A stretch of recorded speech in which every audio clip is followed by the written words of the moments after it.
Halo teman-teman, kembali lagi pada vlog saya. Perkenalkan, saya Julianus Daily, mahasiswa Magister Hukum Universitas Kristen Indonesia. Pada kesempatan kali ini, saya akan membahas topik yang sangat penting dalam mata kuliah hukum perbankan, yaitu perusahaan pembiayaan dalam perspektif hukum perbankan di Indonesia. Topik ini menarik karena perusahaan pembiayaan menjadi salah satu pilar penting dalam sistem keuangan di Indonesia, khususnya dalam mendukung pembiayaan masyarakat di luar perbankan. Dalam vlog ini Bapak Ibu, saya akan membahas mengenai pengertian perusahaan pembiayaan, mengenai dasar hukum dan regulasinya, jenis-jenis kegiatan usahanya, perbedaannya dengan bank, permasalahan hukum yang sering terjadi, dan yang terakhir mengenai analisis dari perspektif hukum perbankan. Mari kita mulai Bapak Ibu. Sekarang kita masuk pada segmen pertama, yaitu pengertian perusahaan pembiayaan. Perusahaan pembiayaan adalah merupakan badan usaha yang melakukan kegiatan pembiayaan untuk pengadaan barang dan atau jasa. Di Indonesia, perusahaan pembiayaan berada di bawah pengawasan Otoritas Jasa Keuangan atau sering kita dengar dengan sebutan OJK. Berbeda dengan bank, perusahaan pembiayaan tidak menghimpun dana langsung dari masyarakat dalam bentuk simpanan, tetapi menyalurkan pembiayaan kepada masyarakat. Contohnya, ketika kita membeli motor secara kredit, biasanya pembiayaan dilakukan oleh perusahaan pembiayaan, bukan bank secara langsung. Nah, sekarang kita masuk di segmen kedua, mengenai dasar-dasar hukumnya. Dasar hukum perusahaan pembiayaan di Indonesia telah dimuat antara lain. Pertama, Peraturan OJK tentang perusahaan pembiayaan atau POJK nomor 46 tahun 2026. Kedua, Undang-Undang tentang Otoritas Jasa Keuangan atau POJK nomor 46 tahun 2024. Dan yang ketiga, Kitab Undang-Undang Hukum Perdata atau KUH Perdata yang sering kita gunakan setiap hari. Di Indonesia, lembaga pembiayaan mulai resmi diakui setelah pemerintah menerbitkan keputusan Presiden nomor 61 tahun 1988 tentang lembaga pembiayaan, yang kemudian ditindaklanjuti oleh keputusan Menteri Keuangan Republik Indonesia nomor 1251 garing KMK titik 013 garing 1988 tentang ketentuan dan tata cara pelaksanaan lembaga pembiayaan, yang telah diubah terakhir dengan keputusan Menteri Keuangan Republik Indonesia di nomor 448 garing KMK titik 017 garing 2000 tentang perusahaan pembiayaan. Nah, yang dimaksud dengan lembaga pembiayaan menurut pasal 1 butir 2 Kepres tersebut, yakni lembaga pembiayaan merupakan badan usaha yang melakukan kegiatan pembiayaan dalam bentuk penyediaan dana atau barang modal dengan tidak menarik dana secara langsung dari masyarakat. Dalam peraturan tersebut juga ditegaskan melalui kegiatan usaha dari lembaga pembiayaan yang sering kita dengar sebagai sewa guna usaha. Nah, sewa guna usaha atau sering kita sebut sebagai leasing, yaitu merupakan kegiatan pembiayaan dalam bentuk penyediaan barang modal, baik secara leasing dengan hak opsi atau financial lease maupun lease tanpa hak opsi atau operating lease, untuk digunakan oleh lessor selama jangka waktu tertentu berdasarkan pembiayaan secara berkala. Dalam setiap transaksi leasing melibatkan 3 pihak utama, yaitu pihak lessor, pihak lessor, dan pihak supplier.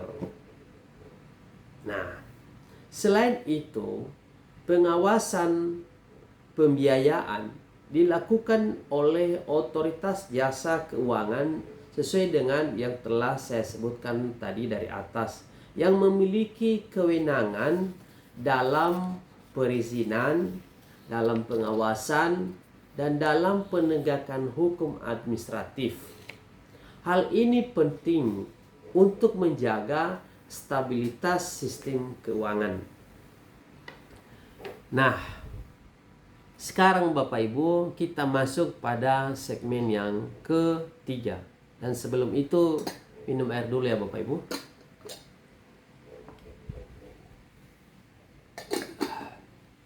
Nah, sekarang segmen ketiga yaitu jenis kegiatan perusahaan pembiayaan. Perusahaan pembiayaan memiliki beberapa kegiatan utama. Apa itu? Yang pertama, pembiayaan konsumen, yakni digunakan untuk pembelian barang seperti kendaraan bermotor, elektronik, dan lain-lain. Nah, yang kedua, sewa guna usaha atau leasing, yaitu pembiayaan untuk barang produktif seperti alat berat dan alat mesin industri.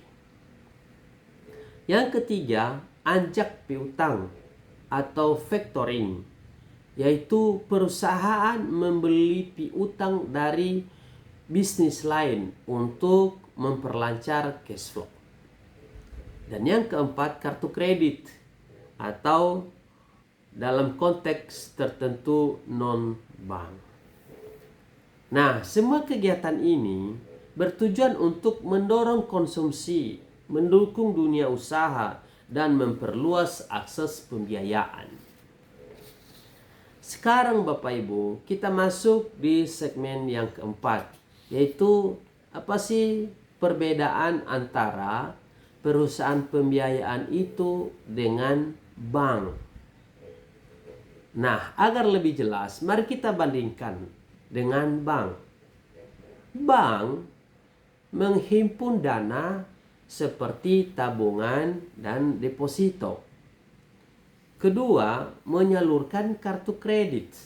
Sedangkan perusahaan pembiayaan tidak menghimpun dana langsung seperti bank, tetapi fokus pada pembiayaan barang dan atau jasa. Bank diatur juga oleh Bank Indonesia dalam aspek tertentu. Sedangkan perusahaan pembiayaan lebih fokus di bawah pengawasan Otoritas Jasa Keuangan atau OJK. Jadi, meskipun sama-sama memberikan pembiayaan, secara hukum dan fungsi keduanya berbeda. Sekarang Bapak Ibu kita masuk pada segmen yang berikutnya, yaitu permasalahan hukum. Pada perusahaan pembiayaan, kita sering menghadapi permasalahan hukum di dalamnya. Bahkan dalam praktiknya, terdapat berbagai permasalahan hukum yang sering muncul, seperti wan prestasi atau kredit macet, yaitu para debitur tidak membayarkan angsuran sesuai dengan yang telah diperjanjikan dari kontrak awal. Permasalahan yang berikutnya yaitu penarikan kendaraan oleh debt collector yang sering menimbulkan konflik di lapangan. Bahkan seperti yang kita dengar di media-media elektronik, bahkan yang ada di sekitar kita, para debt collector menarik barang sesuka hatinya. Bahkan sering terjadi yang namanya tindak kekerasan. Nah, yang ketiga, klausula baku, yaitu perjanjian yang merugikan konsumen. Kadang-kadang dalam setiap perjanjian atau kontrak yang diadakan antara perusahaan pembiayaan dengan konsumen, tidak memberikan kesempatan kepada para konsumen untuk memahami lebih jelas apa saja isi daripada kontrak antara perusahaan pembiayaan dengan debitur. Sehingga di kemudian hari sering terjadi atau sering para debitur atau konsumen merasa dirugikan karena sebelumnya tidak dijelaskan oleh perusahaan pembiayaan. Dan yang keempat, kurangnya perlindungan konsumen terhadap perjanjian atau kontrak-kontrak yang dibuat oleh baik perusahaan pembiayaan maupun debitur tersebut. Nah, masih menjadi isu penting dalam praktik pembiayaan. Kasus-kasus ini menunjukkan bahwa hubungan antara perusahaan pembiayaan dan konsumen seharusnya diatur secara adil, sehingga di kemudian hari tidak ada yang merasa dirugikan, baik dari pihak perusahaan pembiayaan maupun kepada pihak konsumen. Nah, contoh kasus singkat. Ya, ini sudah masuk kita di segmen 6 ya Bapak Ibu. Coba perhatikan. Salah satu contoh kasus yang sering terjadi adalah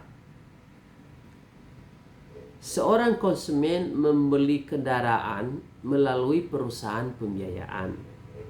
Namun, karena mengalami kesulitan ekonomi, ia menunggak pembayaran. Kemudian debt collector menarik kendaraan di jalan tanpa prosedur hukum yang jelas. Kasus ini seperti ini sering dibawa ke pengadilan, dan dalam beberapa putusan pengadilan menegaskan bahwa pertama, penarikan objek jaminan harus melalui prosedur hukum. Kedua, tidak boleh dilakukan secara sepihak tanpa dasar yang sah. Hal ini berkaitan dengan perlindungan konsumen dan asas kepastian hukum.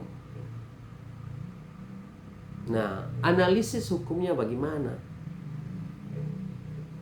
Dari perspektif hukum perbankan, perusahaan pembiayaan menunjukkan bahwa sistem keuangan tidak hanya bergantung pada bank.